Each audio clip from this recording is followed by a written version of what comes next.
ansioso para falar aquilo que Ele colocou no meu coração. E o tema daquilo que nós vamos ouvir aqui essa noite é: o amor me escolheu. Aleluia. Eu vou dizer para você, repetir para alguém que está perto de você. Diga aí: o amor me escolheu.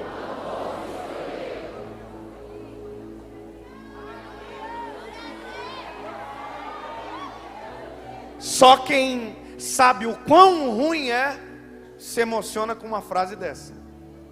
Não sei se você entendeu, mas você não merece ser escolhido pelo amor. Você não é merecedor de ser escolhido pelo verbo amar. Vamos caminhar que você vai entender. Eu acabei de ler um texto bíblico de João, onde ele conta o final de uma história no final de um capítulo. Final de um livro, perdão. Então, eu não sei se você viu algum filme assim. Você já viu o filme que a primeira cena do filme é o final e não o começo? Eu sei que isso dá uma certa angústia, porque você vê o final, então já é o spoiler do final. Você já fala assim: eu já sei o que vai acontecer. Que daí o filme passa um pedaço e depois diz: e 6 meses depois. Aí você começa o filme dizendo: eu já sei o que vai acontecer daqui a pouco. Bom, esse aqui é o final de um filme. É o final de uma história. A princípio é para ser o final mesmo. Mas até no final, o amor, Cristo, consegue fazer início. Até no final, Jesus consegue desenhar algo novo. Até quando a gente se encerra, Jesus consegue abrir um novo capítulo. Até quando a gente termina, diz: não dá, não vai rolar. Jesus diz: não. Até quando a gente diz: não quero, diz: não, eu vou embora. Quem escreve a história sou eu. Quem conhece o final da história sou eu. Quem desenha tudo sou eu. Quem domina o início, meio e fim é eu. Então deixa pra mim.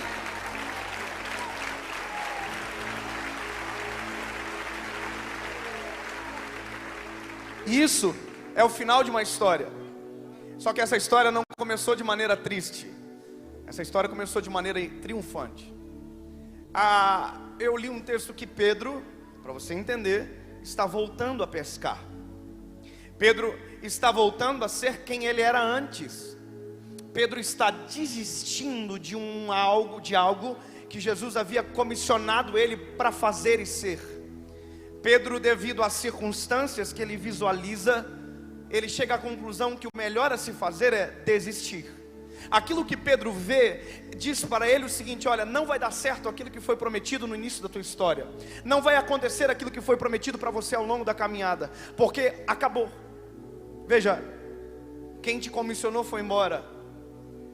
Quem te deu a história para viver foi embora, acabou. Então a conclusão de Pedro é: se quem me comissionou não está mais, logo aquilo que eu tenho para viver não é mais real. Vou voltar a ser quem eu era antes. Então Pedro volta a ser um pescador de peixes. Nesse processo de desistir, quem está junto com ele desiste também. Quem desiste com Pedro? João desiste junto com ele, mais alguns discípulos.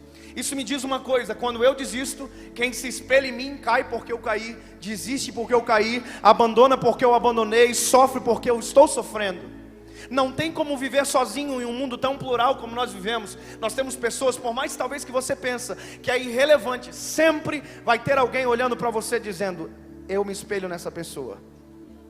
Sempre vai ter alguém olhando para você dizendo: meu espelho é ele. Então quando você cai, quem está olhando para você e se apoiando, por mais que a gente diz que sempre o alvo é Cristo, vai cair porque você caiu. Vai parar porque você parou, vai desistir porque você desistiu. Por isso que a Bíblia vai dizer: ai daqueles por quem vem o escândalo. Porque quando a gente desiste, a gente paga o preço. Então perceba o seguinte: se essa palavra não é o final, por mais que seja o final, deixa eu entender o início. Então vamos para o início. Pedro está voltando a ser o quê? Um pescador de peixes. Mas isso ele era. Pedro era profissional da pesca. Só que a história vai dizer que há uma crise estabelecida dentro desse mercado.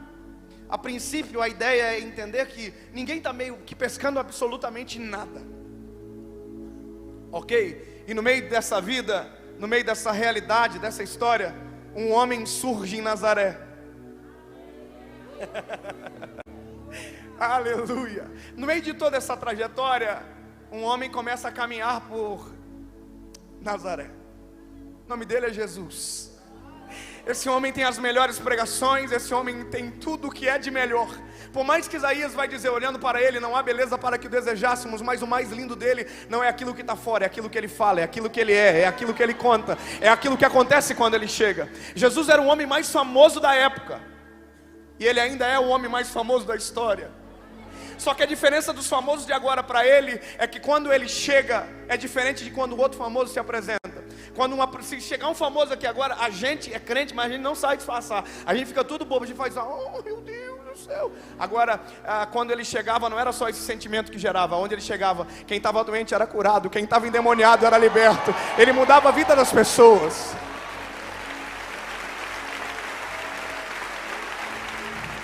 Então, todo mundo queria ouvir ele.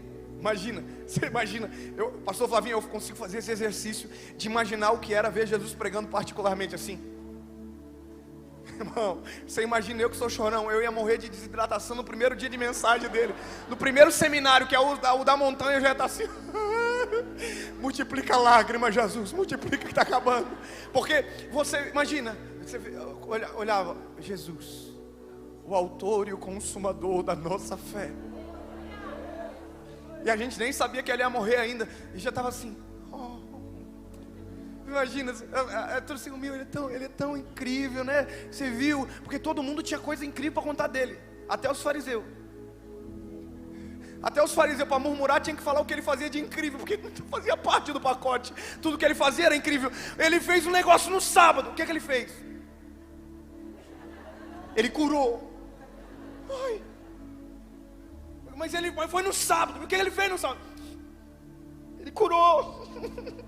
Até quem não gosta dele tem que dizer, ei, o que nós devemos fazer com essa mulher? Até quem não reconhece o reino dele, reconhece que ele tem autoridade para definir os futuros, os destinos. Porque estava nele. Só que para pensar o seguinte, Jesus está pregando, agora é o começo. Eu vou me empolgar. Ei, olha só, se eu me empolgar, alguém diz, está empolgando, aí eu continuo, senão eu fico numa coisa só. Jesus está pregando, e aí imagina, Jesus está pregando, a notícia corre na cidade. Jesus está pregando, e a galera vai chegando, e Jesus vai indo para trás. Chega uma hora que Jesus encosta assim, pé na água. Aí Jesus, eu tenho que entrar num barco. Só que estava tudo no plano já. A Bíblia diz que a galera já tinha chegado da pesca, tudo com rede vazia. Aí Jesus olha para Pedro e diz, posso usar? Parece que eu vejo Pedro dizendo, pode. Porcaria, não pega mais peixe mesmo. Esse barco só serve para rolê, para dar passeio. Então pega. Aí Jesus sobe no barco. E a Bíblia diz que Jesus está usando o barco de Pedro para pescar. E Pedro está assim, ó. Te contar uma coisa. Pedro está aqui na vida, ó. Pedro é um pescador de peixe. Não tem expectativa. Não tem futuro nenhum. Não tem plano de carreira. Não tem nada. Jesus chegou. Já mudou a vida dele. Porque agora ele está tendo o que ninguém teve, o privilégio de ouvir Jesus de pertinho, ó.